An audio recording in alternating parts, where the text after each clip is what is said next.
बच्चों को पढ़ा रही है, छोटे वाले के पीछे पड़ गई है। अब बच्चे मुझे पढ़ाते हैं, मैं नहीं पढ़ाती। Puja Mataji, can you put yourself on mute?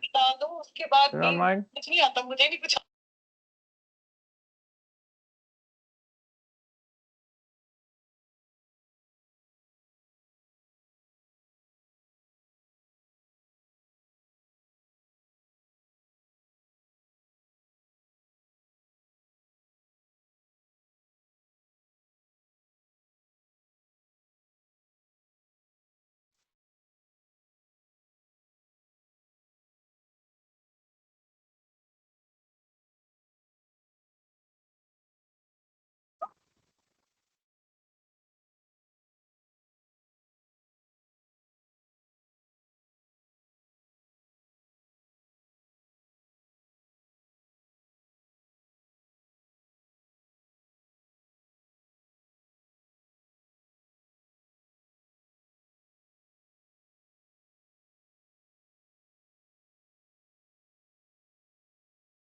Hare Krishna everyone. We'll get started.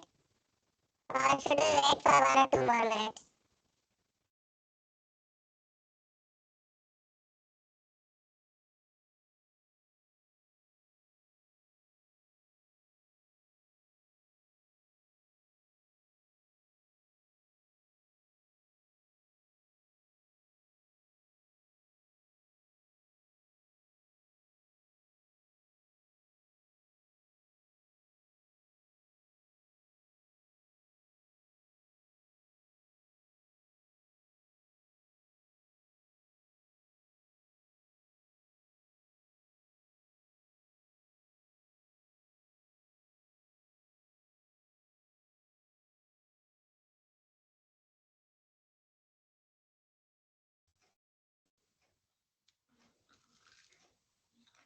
Okay, let's get started.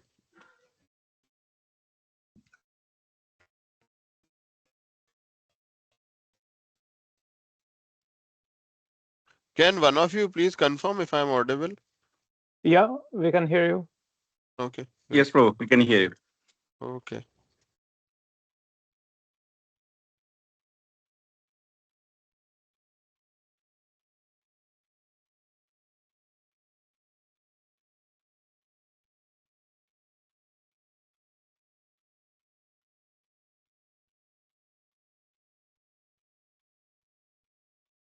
Okay. Once again, Hare Krishna, everyone. So I think last time we were looking at I think this slide, okay, at the very end. So I will start from here today. Okay. And Prabhuji, before you start, quick question. Will you be able to share the slides with us separately, just for our review? slides I generally don't share because some Okay. of these Yeah, things yeah, I'm no. covering in other places also. Okay, no worries. Yeah, just Yeah. wanted to check. Yeah. Yeah. So you Yeah. suggest we take some notes then? Yeah, please take your Okay. notes. Yeah. Okay. Yeah. So can one of you take care of admitting people inside? Because otherwise, Yeah. Okay. We can take care of that. Okay. Okay, great. So so last time, like towards the end, I was showing this tree, okay, that as the size of these LLMs is actually increasing, they are becoming much more capable and they're able to do so many more things. Okay, so in fact, one of the use case, okay, that has come up is recently use these large language models to build AI companions. So if you have watched this movie Her, uh, then there they talk about an AI companion and a person falling in love with an AI companion. So people are trying to build AI companions using these LLMs.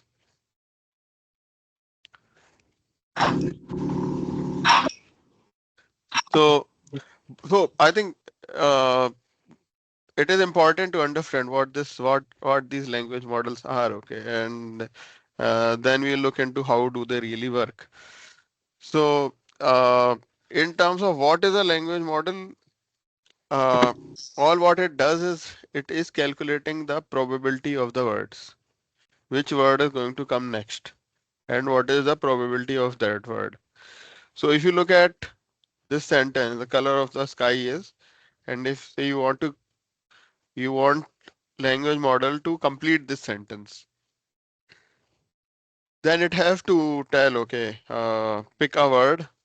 And how will it pick a word? How will any model pick a word? It will now in like it can print any word, right? Among all the possible English words.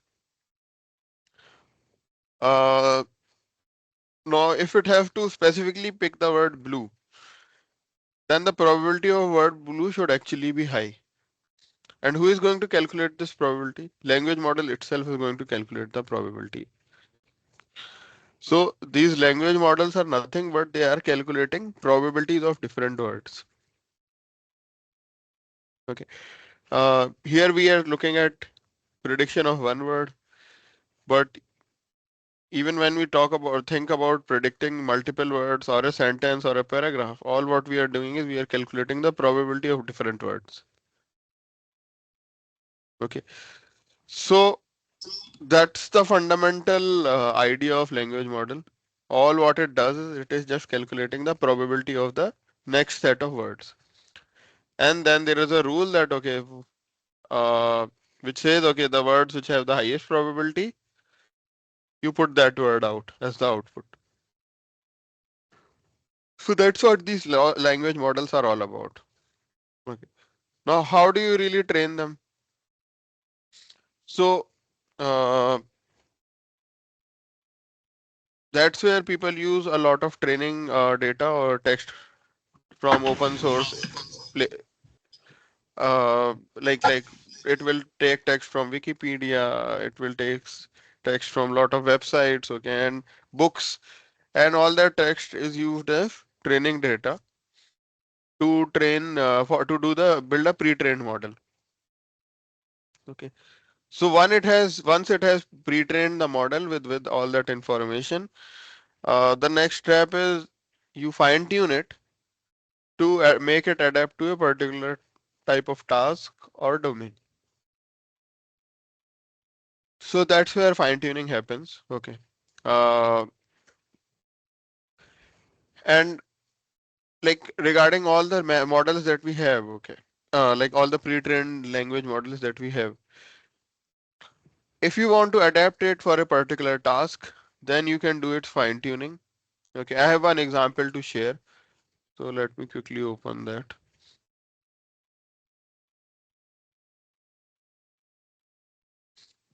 Yeah, this is like very fresh. Okay. This came on Ram Navami. Okay. Uh, in this paper, what we have done is we have shown how can we really fine tune a small language model and uh, so that it has information related to things which are not there in its pre-training data. So we have picked data, like we have fine-tuned on data related to Mahakumbh, okay, like the Kumbh that was festival that was happening in India. Now, that information was not there in most of the models because Mahakumbh happened only in January and February this year. So a lot of models did not have that information. Similarly, like ISRO, Indian Space Research Organization, did a space docking, which made, I think, India the fourth country to do space docking. That information is also not there in most of the language models. Okay, so we fine-tuned on that data. Uh, and then when we were interacting with the model after fine-tuning, it was able to do a better, like give better responses.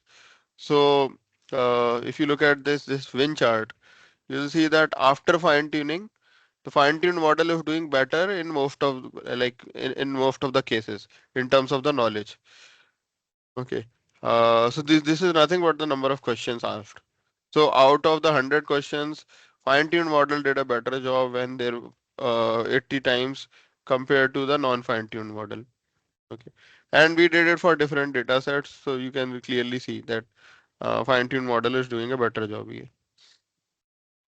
Okay, so So a quick question. yeah.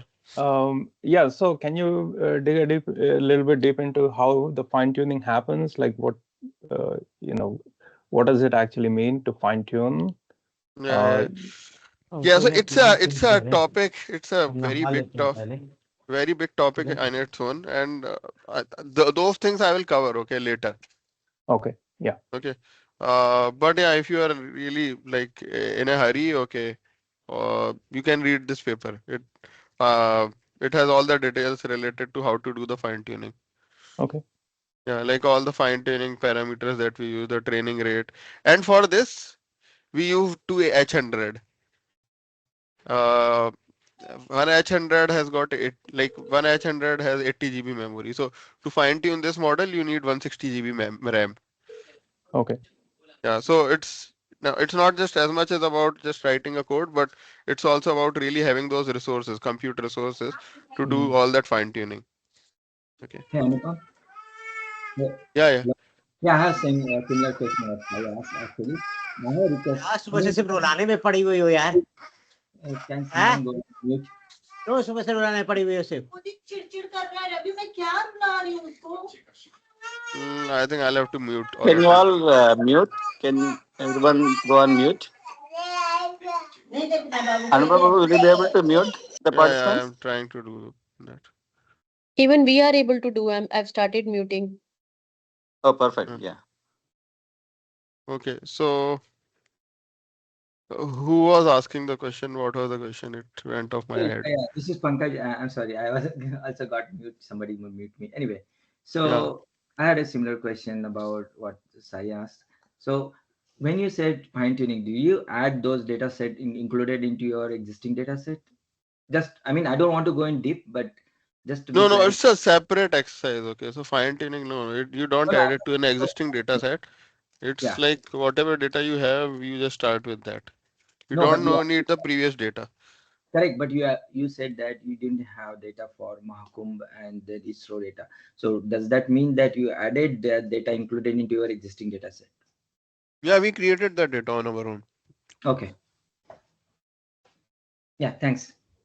Yeah, we should be raising the hands basically, maybe rather than disturbing. So people know who is like in queue or something. So like that. actually, if you read the methodology, we have shown, given all the steps related to how to generate the data.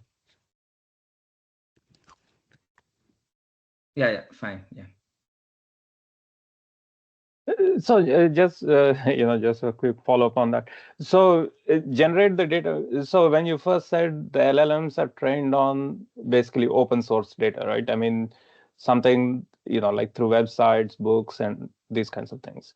Mm-hmm. And so for the recent events like Mahakumbh or the space station docking. So I mean, what is the new data? New data is still articles about the event and some published data, right? Or exactly, yeah. So that is not, the generation is not by you, isn't it? I mean, the data already somewhere exists in the public domain, and then okay. So you have to do the fine tuning. Yeah, you need to bring it in a particular format. So that's what we mean by data generation. So all those details are present here. Okay. How did we generate the data and all that? In fact, even like the prompts are also provided. Okay. Yeah. Oh, by the way, your screen share is now gone. Maybe you can share. Okay. Yeah. Thank you.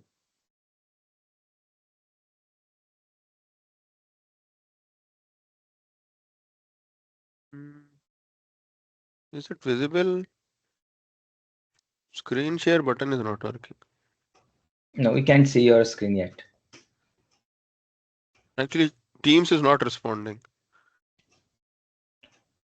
Would you like to No, not. Disconnect and come back again? Okay, now it should work. Yes, we can see your screen now. Mhm. Yeah, so this is what I was talking about. Like we have given prompts also.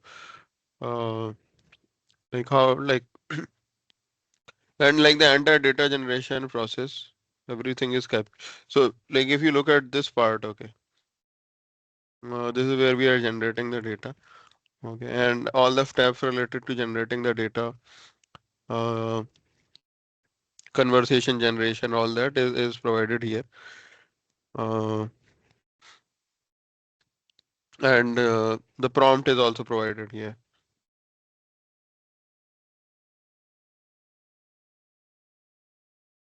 And then how do you do fine tuning? That is provided here.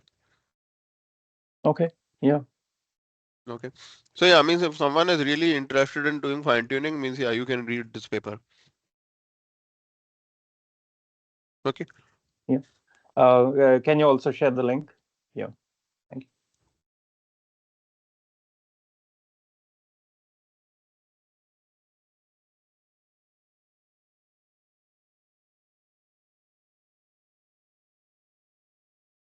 I'll do that. Okay, towards the end. Yeah. Okay. Later is okay. Yeah. Yeah. I didn't mean to ask you to do that. Okay. So okay, going back to the slides. So yeah, means fine tuning is to provide it more domain specific information or understanding of things. Okay. Or data that it has not really seen.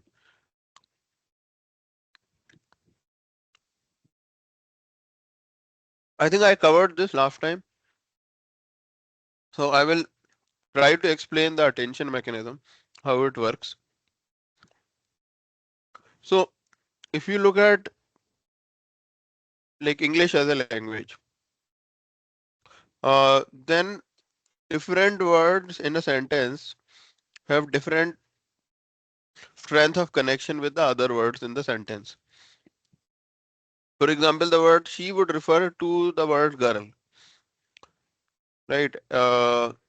Similarly, the word she may be strongly related to a nurse, whereas he may be related to a ward boy. Okay. So uh, and in fact, like the meaning of the word may also change depending on what are the other neighboring words. For example, if you look at the word bank, okay, I think I have that example somewhere. Okay, never mind. So if you look at the word bank, it can mean the financial institution or the river bank. Now, depending on whether we are saying, okay, the bank was robbed by robbers or the horse was grazing by the river bank, you come to know what is the actual meaning of the word, right?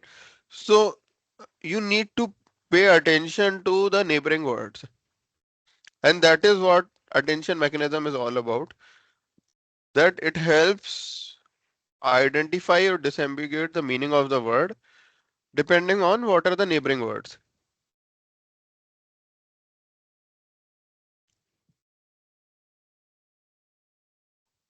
Now, if we take one step back, okay, and think that if we have to represent words in a mathematical representation or as vectors, how are we going to do that?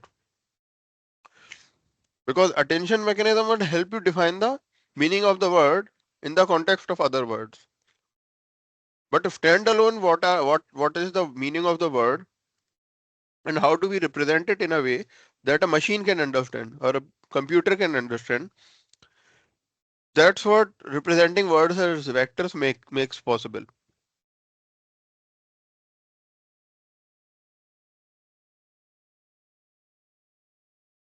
So for example, if you will create vectors of these different words and do a calculation over that, then man minus woman plus queen should give you king. Okay. Uh, Similarly, words which are nothing but derivatives of the same word, they should also cluster together. Okay, or they should be closer to each other in that n-dimensional vector space. Okay, and how does the model really, how do these language models learn about all that? So that they learn all these things when you actually do the pre-training, where you expose a lot of text data to these models. That is the time it is learning about all these representations.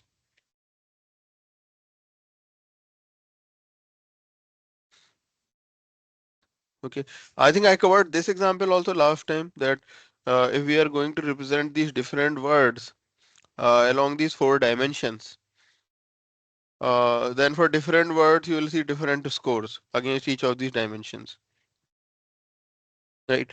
So here I am talking about giving this example of these 4 dimensions, but in reality these dimensions are not really determined. Okay, like they don't really have these type of nomenclature or names. It's just a n-dimensional vector.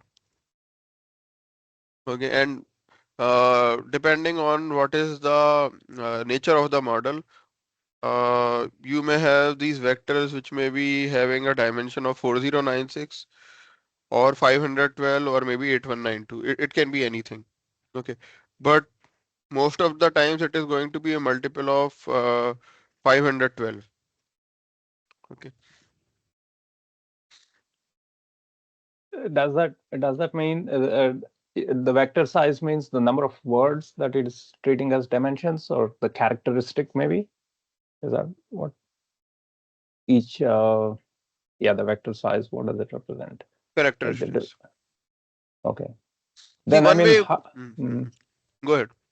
yeah, then how come 4096 is adequate for like I mean everything on Wikipedia, right? I mean the language models are eventually learning about everything, isn't it?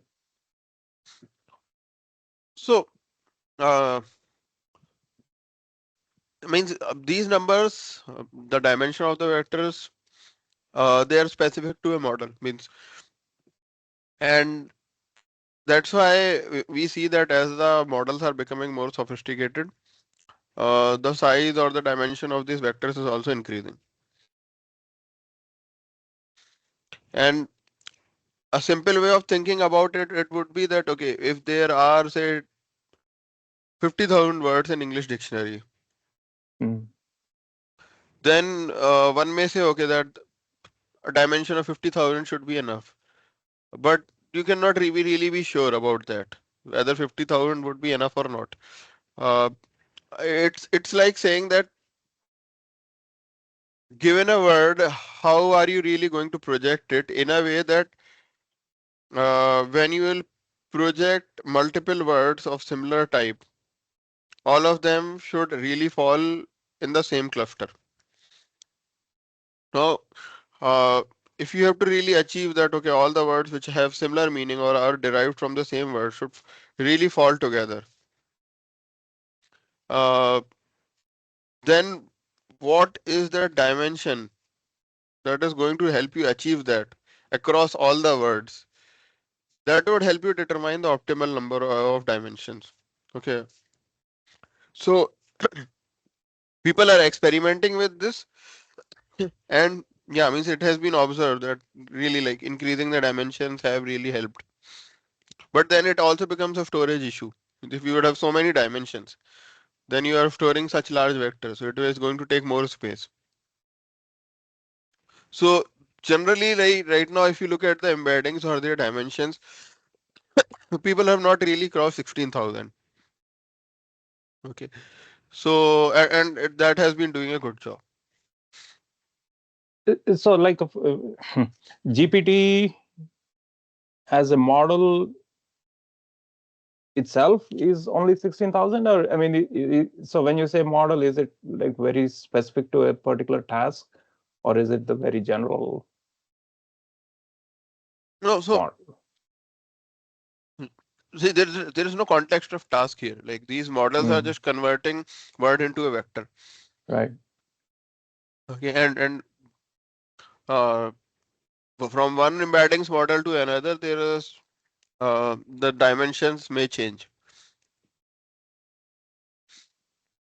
So it is not related to task. Okay, it is just dependent on the architecture of the model that you're using. Okay.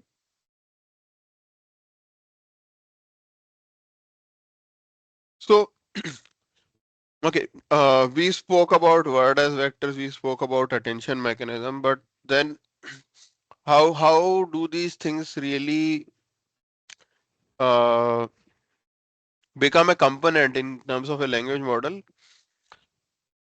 is important to understand. So for all these language models, the main entity is the transformer architecture. And it's not really important to understand what all is happening here, because the details you cannot understand without having a good understanding of deep learning. But on a high level, the important aspect to understand is this transformer architecture is nothing but it is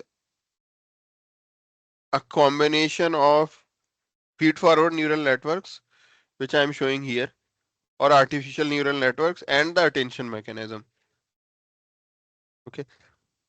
So when you bring these two things together with a bunch of other mathematical transformations, what you end up is with a transformer architecture. And this part of the transformer is encoder, and this part is the decoder.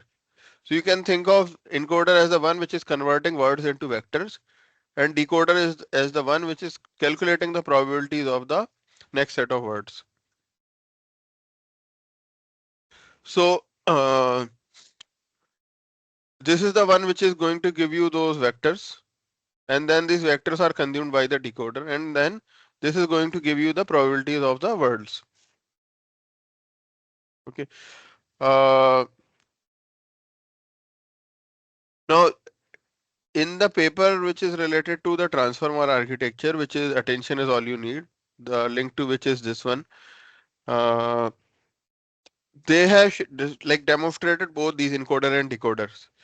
But all the large language models, most of the large language models are actually only decoder based in nature. They don't have an encoder. They only use a decoder. Okay. And we will get into those details, okay, in some time. But on a high level, it is important to remember that all these LLMs, most of these LLMs are decoder based. Now, The ones that we interact with, right? Yeah. I mean, so the encoder is mainly needed when they're training, isn't it? No, it's not like that. So we'll go into the details of like why they are only decoder based later on. Okay. So the transformer architecture which initially was proposed used to look like this. So it has 6 stacks of encoders and 6 stacks of decoder. And if you break it down further, like if you break the encoder further, okay, then this is how it would look like. It's an attention mechanism and a feed forward neural network. Okay, and decoder would look like something this: self attention, encoder, decoder, attention. This is also known as cross attention and feed forward neural network. And if you break, sort of go further into that encoder, this is how it looks like. So you see that there is this is the attention layer, and at the same time multiple words can go inside it in parallel. Okay, and then the vector representation comes out of the encoder for each of those words.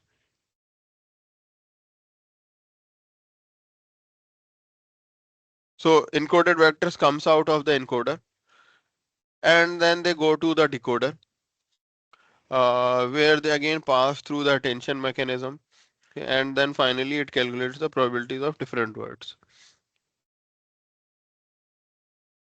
Okay, so I don't want to get into all this layer norm and all these mathematical operations, because this would require a much more mathematical treatment. But on high level, you can understand as encoder as the one creating encoded vectors, and then decoder as the one which is calculating the probabilities. Okay, and most of the language models that we are interacting with, the chatbots, they are decoder based only. Okay, they are only like calculating the probabilities of the next set of words.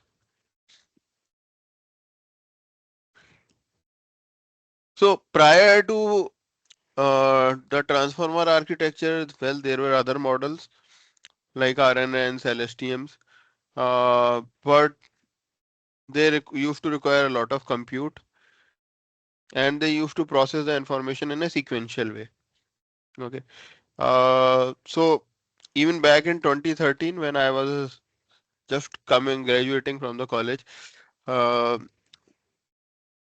Gmail used to have this feature autocomplete, and at that time it used to use RNNs. Now they have switched to language models, but I'm pretty sure, but at that time RNNs were doing this job. And RNNs can, or recurrent neural networks can at best predict up to 6-7 words. But beyond that, their prediction quality becomes very poor. To solve that, LFTMs came and GRUs came, but again, with those also, there was limited memory that they had. So, uh, because of the limited memory, the prediction quality was low.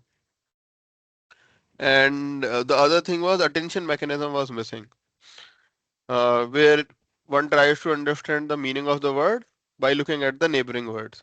So that is what like prediction quality and the attention, the problem related to prediction quality was partly solved by this attention mechanism. And the main challenge, the other challenge was like how quickly you will get a response. Because LSTMs, RNNs, they used to process words one by one. Whereas transformers, as you saw in this diagram, they are able to process all the words at the same time. You can put all the words at the same time into it. So that is one big problem that transformers solved. So far, okay, about uh, the transformer architecture and the problem the self-attention mechanism is solving, but how is the pre-training really happening? How do you do the pre-training? And there is so much data, okay. How do you make sure that the model really learns something when it is looking at the text data? So what they do is to really train these language models or doing a pre-training, you will take a lot of text and then you will purposefully hide some of the words. Okay. So one of the technique is next token prediction. You may hide the last word of each sentence and then force the model to predict that last word.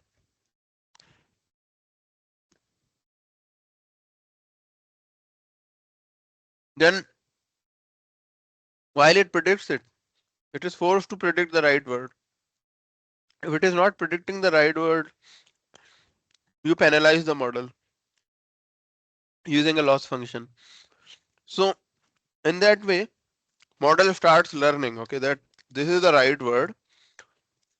And to really predict the right word, in order to predict the right word, all the parameters of the models also get updated.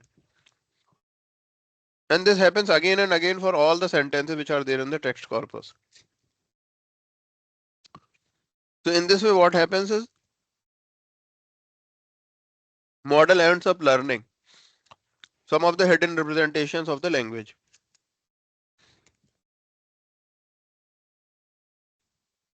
Then there is another technique which is known as masked language modeling. Here what you do is you may hide some of the words randomly in the sentence. It may be one word or it may be multiple words, and then force the model to predict those words. So one example is like here you may hide two of these words which are shown in blue, and then you are forcing the model to predict those words. And because you know the right words also, so you can create a loss function out of it. And because you want to minimize that loss function,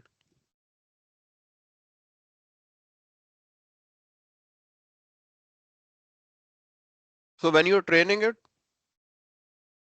its parameters will get updated so as to predict these words with a higher probability most of the times. So next, token prediction, fill in the blank, and Marv language modeling. These were proposed as two techniques for doing the pre-training for one of the encoder-based language model, which is BERT. These two techniques actually came in the BERT paper, which you can say is the first language model so far. And at that time, like the size of the BERT model was not even a GB. It was having few hundred million parameters. And I remember using BERT, okay, when it was launched in 2018. That time, the size of the BERT large was, I think, not around 800, 900 MBs. Okay. So it was like you can easily handle that. But now, if you compare that with the size of these large language models, it's yeah, it's unimaginable. Okay, like the size of these models have really grown exponentially. So okay, What is the number for? I mean, how large? How big these new large the models are? so BERT large. Wait, let's BERT large. What is the size? They don't disclose the size. Okay. Yeah. So this has got 340 million parameters. Okay, and okay, let's find out. Okay, Llama. So this is we are still talking in millions. Okay, now Llama 3.3 that we used in this paper. Where did the paper go? Yeah, this has a 70 billion size. Okay, yeah, this is a size of 70 billion parameters. Uh, then if you look at Google Palm, okay, which at one point was the largest model. It had 540 billion parameters. And we don't know about GPT and other models, how large they are.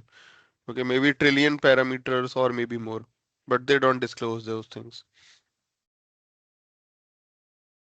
Okay, so yeah, means it is nearly impossible for private individuals to really host these type of models because they are so large. So increase in the parameters basically eventually means increased storage and increased processing as well. So Right? it means you have trained it with more training data, so it has learned more things, and that like things which it has learned is now captured in the form of those parameters. Okay.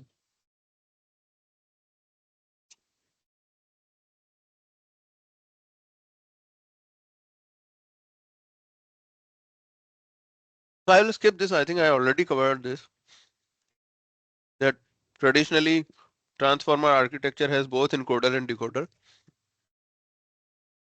but now means models like GPT, okay, they only have decoder. They don't have the encoder. Okay. Uh, and well, there are models which are encoder only, for example, BERT, and there are models which are decoder only, like GPT, Llama. All these are decoder only models. And then there are encoder decoder models as well. Like BART is from Facebook. It is an encoder decoder model.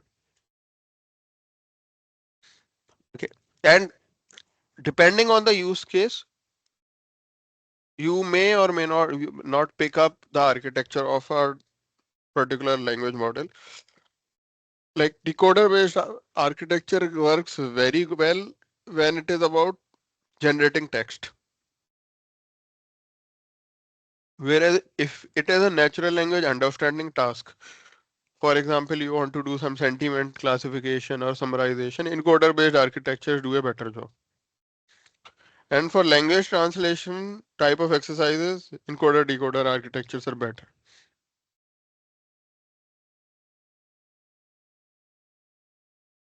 Coming back to the size influence of size of the model. So means it has been generally observed that as you increase the size of the models, the accuracy goes up. Okay, and I think this has been demonstrated uh, very well by uh, like this research done by OpenAI itself. where they are showing that as you are really increasing the size of the model, the accuracy is going up. So I think this was the first model, GPT-2, which was 1.3 billion parameters in size. And when GPT 3.5 came, the size of model was 175 billion parameters. I think this is GPT-3, not GPT 3.5. Okay, and then the accuracy went up. But is size the only way determiner for the accuracy of these models? Is there something else that is also happening? So what people observed is uh, that it's not just alone the function of size. It is also a function of how do you train the model. So it is like saying, okay, uh, there is a kid, okay, like there are two boys or two girls. Uh, as human beings, all of us have same brain mass, okay, or brain capacity. The number of neurons is same across all the human beings. But one child may be doing better than the other child in terms of its maybe mathematical skills or language skills. Uh, and why such variation is there? So that variation happens because how much that student has really practiced or how has the student really been trained. So depending on that, the child's math or language skills will really develop. So same is the case with these language models. So if you look at this plot, on the y-axis, there is a Likert scale, okay, or like where 5 is a excellent score and 1 is a poor score. So uh, a lot of yeah, like these different, and on x-axis you see the size of the model. Okay.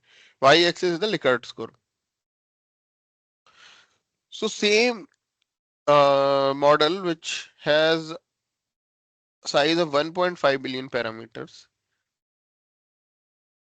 In one of the paradigm you see like GPT, you see that the Likert score of the answer is somewhere between 2 and 2.5. And when you do the fine tuning of that, supervised fine tuning, then for the same size, the models, the response quality, the Likert score went more than 3.5. And using a different technique, okay, known as instruct GPT, for the same size of the model, the quality of answer goes up to 4.5. Okay, this is what I'm talking about. So these are nothing but different ways of training the model. And as you can see that for the same size of the model, like here the size is only 1.5 billion parameters, the Likert score of the responses generated by the model is going up. Right?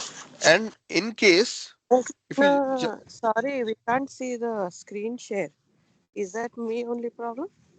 This is a Teams app, right? The meeting is broadcasted on Teams. I can see yeah, Mataji. All right, interesting. Okay, no problem. Go ahead. Only yeah, yeah, you can try rejoining. So Okay. if you look at this plot, here the blue line that I'm pointing at, the model size is increasing, but the quality of answer is not really changing a lot. Okay, I think this graph is a little misplayed. Okay, because Likert score is generally between 0 and 5. Okay, here you are seeing that this is going a bit above 5. Okay, so well, this should have been, but this means this is like 5. Okay, and this is like 4.6 or 4.7. So in this approach of training the language model, what people observed is size is not really playing a lot of role. Even when you're increasing the size, the quality of the response is not increasing drastically, right? Whereas in the other paradigms, so for example, GPT with prompting, size plays a huge role. Like if you are just doing, like if you are not really doing for the training using instruct GPT approach, if you are just using the model along with the prompt, then the size plays a huge role. Like larger size model will do better significantly when prompted in a proper way. But if the approach of your training is very good, then it is not, like the size of the model does not play that much of a role.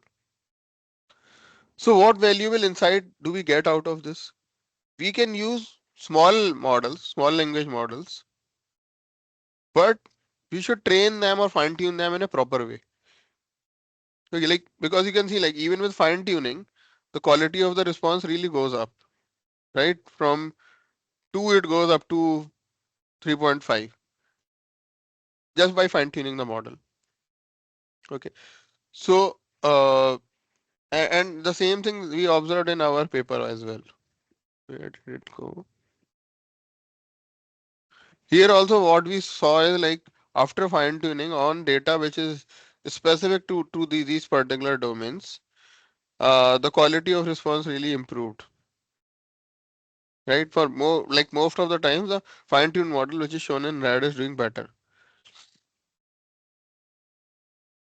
But in your case, is it not that this data didn't exist in the Okay, that in is the yeah. So that is one thing. Another is so if we keep this knowledge as a bottleneck, okay, separate, then it is also about when you're saying the Likert score of the answer. It is Likert score is coming from the human rating, right?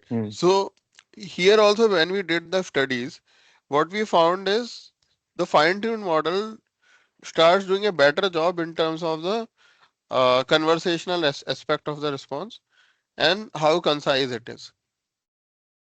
Okay. So in a way, fine-tuning helps model learn few things better. In terms of knowledge, it may not be it. Of course, it will help. Okay, like it will learn those new additional things. But if we forget about knowledge as a dimension, if we look at conversational aspect or how to the point the answer is, fine-tuning helps there as well. Okay. Okay. And of course, when some human evaluator is giving a Likert score, they will be looking at these two aspects as well, in addition to the knowledge, right? Yeah.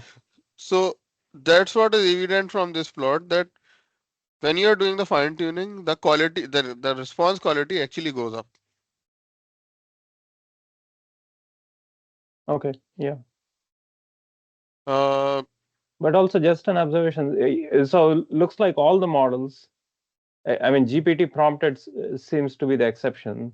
The other three are basically the increase in the size almost didn't matter to the quality. right. Right. Yeah. That's interesting.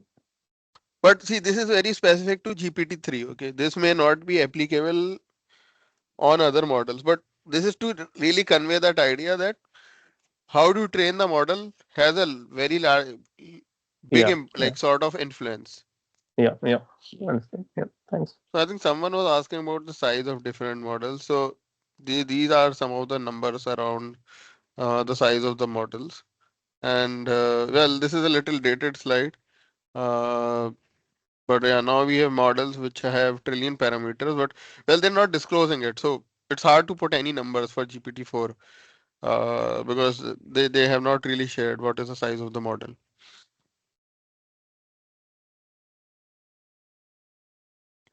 And well, this is a timeline of different language models. Uh, like prior to the attention mechanism or the transformers paper, it was a field, okay, which was dictated by mostly rule-based algorithms. But yeah, after the transformer architecture came, then it led to a huge explosion of LLMs, and we are where we are. Means now these LLMs are doing a lot of things.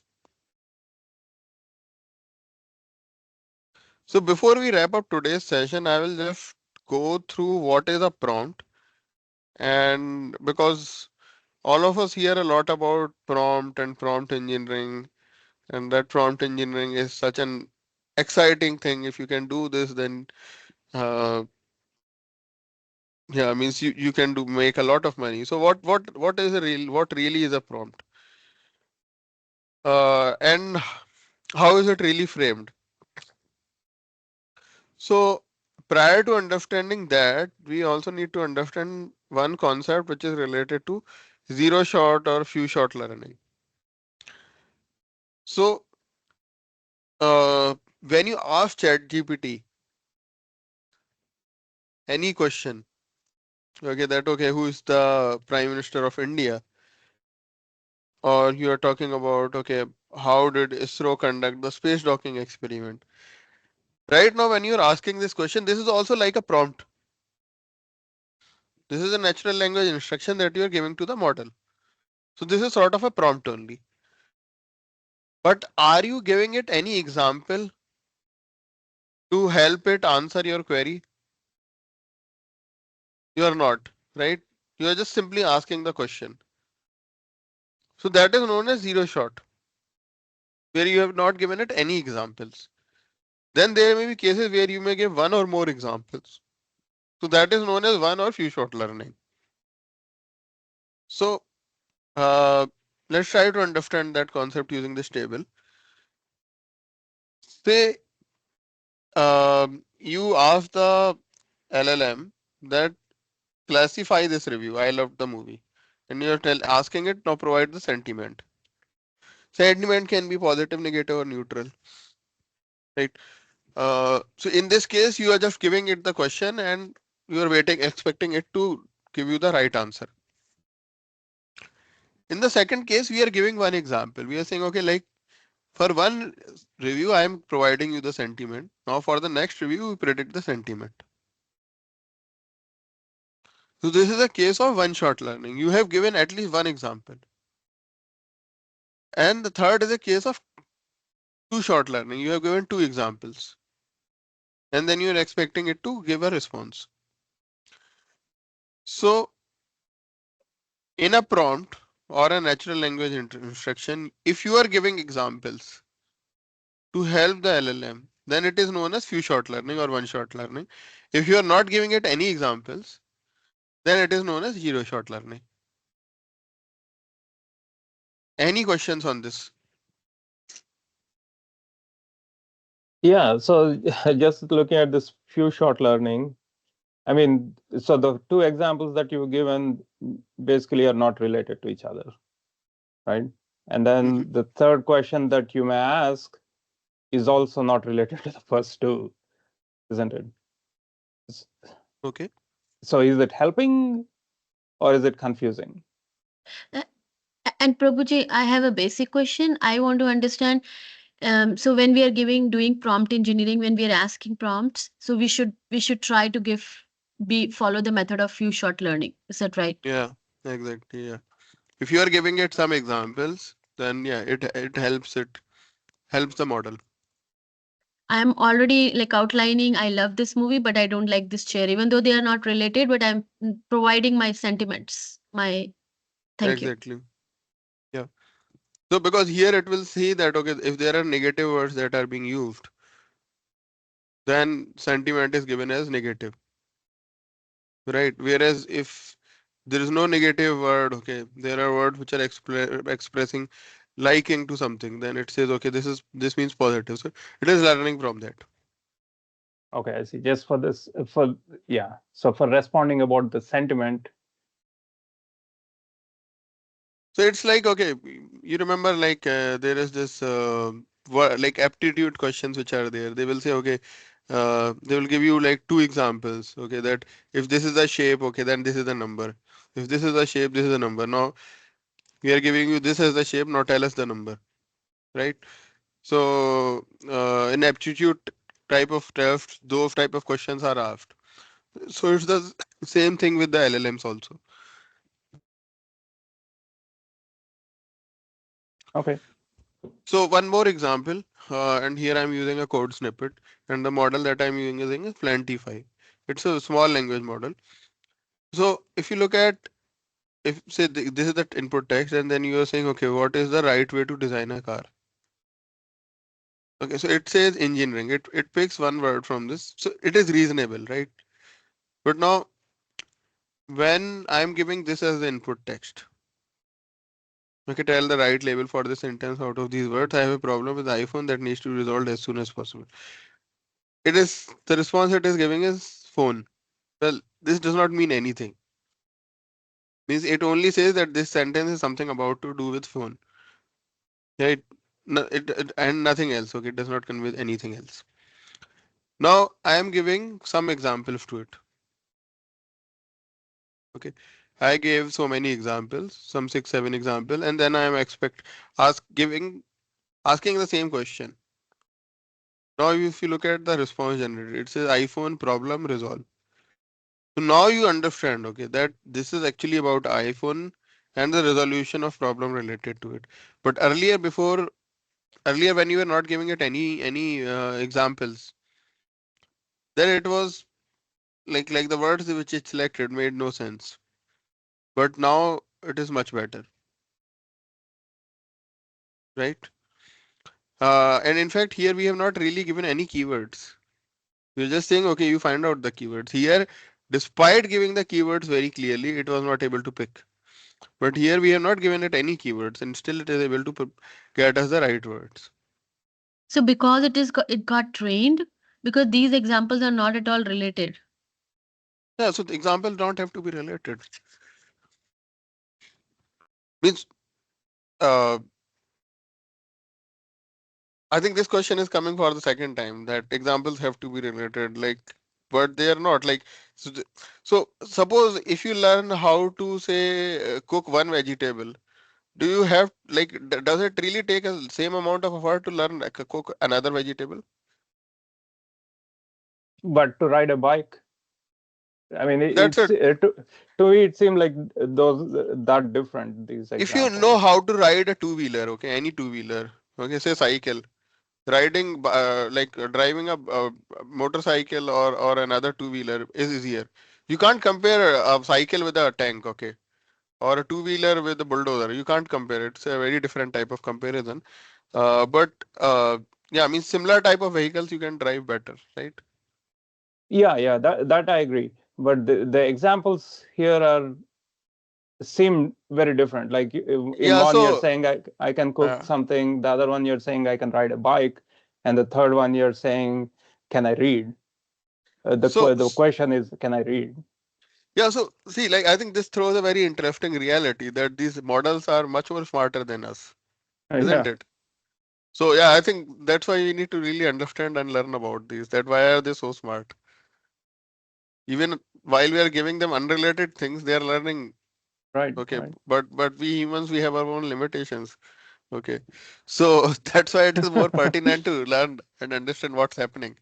Yeah, And but at the same time, remember this thing that all what they are doing is calculating the probabilities, and still they appear to be smarter than us.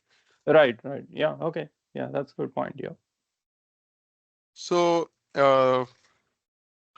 so I also created one application which can take a YouTube URL and then give a summary of that. Okay. So these are like some simple exercise I would encourage all of you to do. And in fact, there is a Git repo. Means, see, next class is going to be like a hands-on session, and uh, uh, like I have sort of requested some of the people in the temple also if we can do this hands-on session in person. So. Uh, 1 minute. I will share some resources, okay, to try before we really come and do that hands-on session. So if you go to, yeah, invited talks. Yeah. So Yeah, just scan this, okay? It will take you to a URL where everything is there, all the code and everything is there. Okay. So just scan this. It will take you to that right URL. I'm not able to locate it. But yeah, this points to a URL where all the code like Jupyter notebooks are present. So we are going to do one of those notebooks in the next class. Okay, because I want to, rather than just showing it to you in the slides, I want to do something hands-on and demonstrate how these things work. Okay, so Yeah, that's a great idea. And I mean, just doing it on laptop will work. I mean, there's some things that we need to install or some environment that we need to be in to be able yeah, to start doing it. so I Yeah. would suggest install this. Wait. So actually, everything is there in that Git repo. Okay, like if you Okay. scan, it has all those things. That what do you need as a prerequisite? Okay. Anupam, sorry, I missed my first class, but did you share this information earlier, or are you going to share later? I Which mean, information? repo related. No, this is the first time he's This is the sharing it. first time I'm So, sharing. yeah. So can you share that repo link or something later? Okay, okay, I'll share all these links. Yeah. Yeah. So Yeah, this just is the one. scan he's saying will work. Yeah, so I'll let me open it again. Okay, so and share my screen. So just scan it right away. Okay. In case or take a photo of it. Yeah. Yeah. So yeah, this is the one. Okay. Thank you. Okay. So yeah, next time is Jaipal Prabhu here? Yes, Prabhu. Yeah, Prabhu. So like can we do the next class in the in person? Would that be possible? Yeah, let me check with temple management and get back to you, Prabhu. Okay, Prabhu. So yeah, means Same time, right? if Sunday. It's Sunday 10 yeah, to yeah, same 11, right? time Sunday. Yeah, yeah, same time Sunday. Yeah. Okay, sure, Prabhu. Okay. Or if it is like if 10 a.m. is some puja or something, we can do like say 11 to 12. So that means people do the puja and then we get into the class.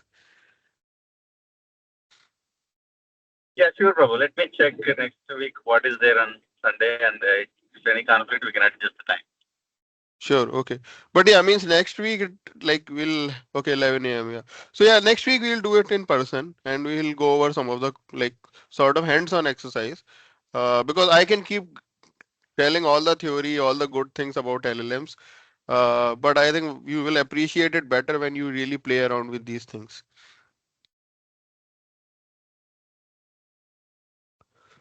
Yeah. Okay. Great idea.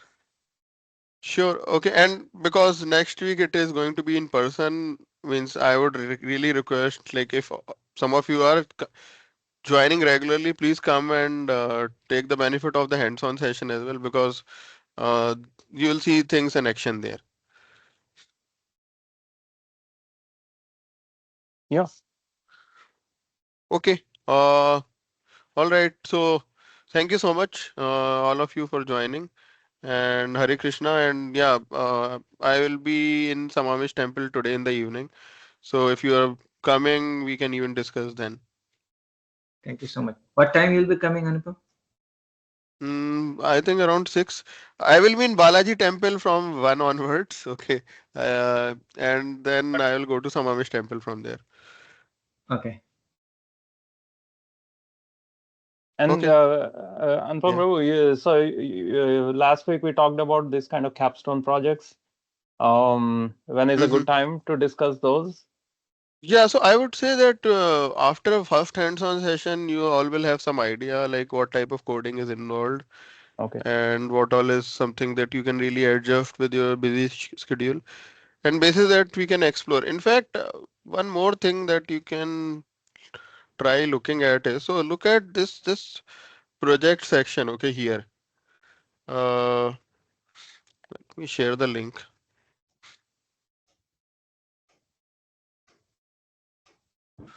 So look at some of the projects here. If some of these things interest you, like because the code repos are also available, you can pick something from this, modify it, and yeah, build it Okay. further.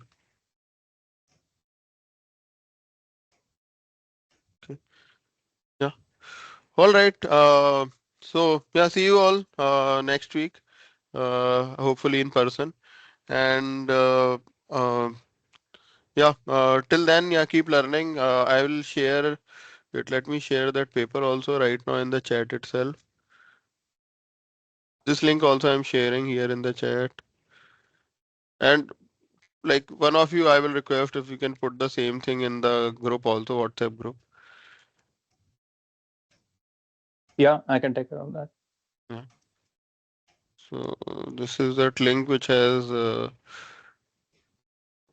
and paper also, right? So,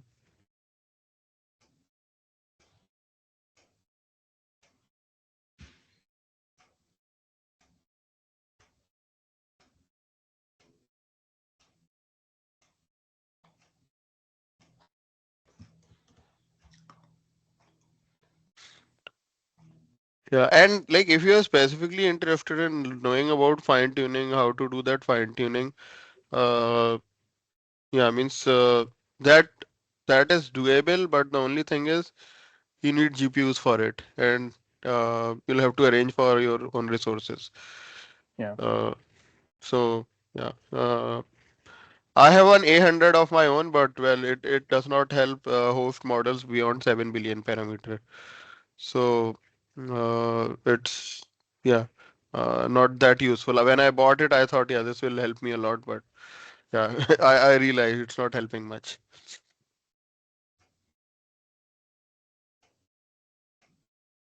Okay, so okay, thank you all of you. Hare Krishna once again. See you soon. All right. Thanks. Hare Thanks so Krishna, much. Prabhu. Thank you Yeah, it so was a much. It great was Thank session. you. really Thank you, helpful. Prabhuji. Hare Krishna. See you in the Yeah. evening. Hare Krishna. Thank you, Prabhu. Thank you so much. Thanks so much. It's really Very good. great. Like you can explain in such small words.